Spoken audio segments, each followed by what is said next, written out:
వచ్చిన వాడైనా వాక్యం నమ్మిన వాడైనా బాప్తిసం తీసుకోకపోతే ఇవ్వకూడదని మన యొక్క నియమం.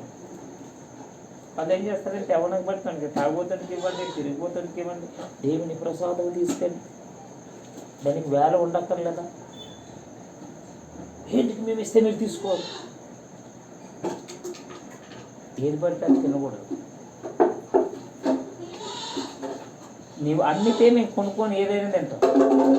ఇది లేదు దేవుడి కాని దాన్ని మనుషులు తమ యొక్క శరీరంలో ప్రాణం కలిగి ఉన్నప్పుడు ప్రాణం లేని దాన్ని తమ చేతులతో చేసి ఇదిగో ఇదే మా దేవుడు అని నువ్వు నమ్ముతున్నాం కాబట్టి తినం.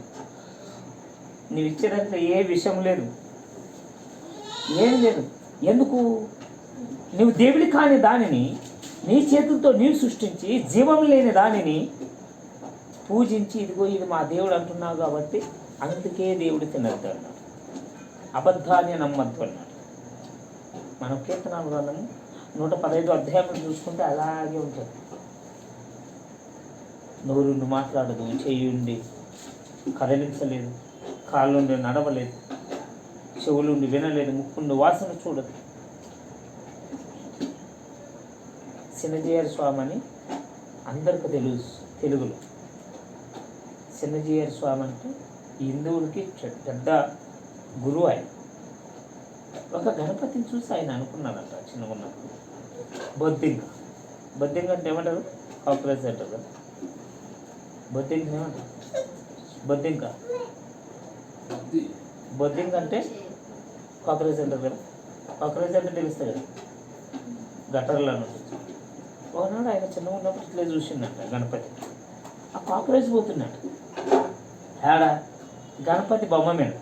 ఇది మనం చెప్పిన మాట కాదు, హిందువులు గురువు అయిన చిన్నజీయర్ స్వామి చెప్పిన మాట. ఇప్పుడు కూడా వీడియోలు మోస్తున్నాం. అలాగే చూస్తున్నంట. ఆయన ఏమనుకున్నాడంటే ఆ గణపతి ఆ పురుగుని ఇట్లా అంటాడేమో చూద్దామని అంటాడా? అప్పుడు ఆయన అనేది ఏమిటో తెలుసా? ఒక కాక్రోచ్, ఒక పురుగు, అది మనిషి మీద ఇట్లా ఎక్కితే దాన్ని చింజరించుకుంటాడు, దాన్ని తీసి పారేస్తాడు. అలాంటి భయంకరమైనటువంటి పురుగు ఎక్కి తినే దాన్ని దులుపుకోలేని వాడు మన పాపాలు ఏం తీసేస్తాడని ఆయనే కొద్ది చెప్పి.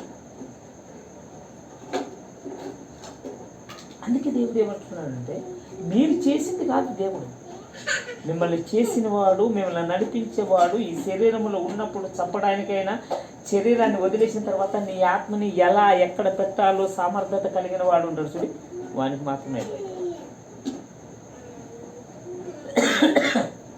శరీరంలో ప్రాణం కలిగి ఉన్నప్పుడు ఒకవేళ చంపుతారేమో మనుషులు, వాళ్ళకి భయపడద్దు.